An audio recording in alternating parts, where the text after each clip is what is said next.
Right out to reporter for local station WZZM, Lee Van Amede. Lee, what is the very latest? Well, the very latest is the Norton Shores Police Department is finally saying something for about a year. It'll be a year on Saturday since Jessica disappeared. They had been basically tight-lipped. Initially, they reported the silver van that you talked about, seen on surveillance video leaving the gas station. They also talked about a drop of blood behind the gas station. That was it. All of the other things that are talked about today, we independently confirmed throughout the last year, one of which you just mentioned, that the clerk, the Dayside manager, her brother actually had a relationship with Jessica while she was also living with her fiancé. So he was definitely one of the suspects. What we're finding out today in 6 pages of a timeline, you mentioned the 2 photographs, is that it basically, the new information that we have tonight is that somebody saw the silver minivan behind the gas station.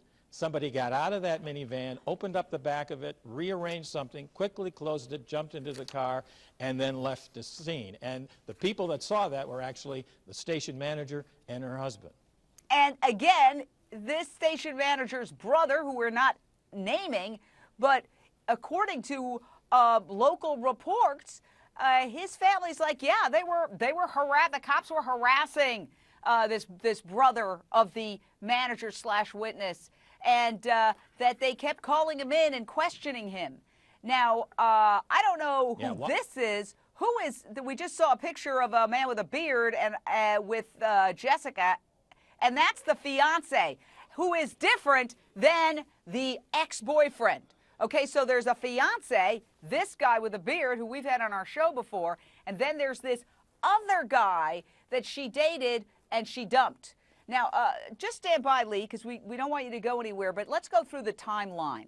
4:35, Jessica starts her shift at the gas station convenience store. A few hours later, Jessica's boyfriend arrives to talk about their relationship. She seems upset.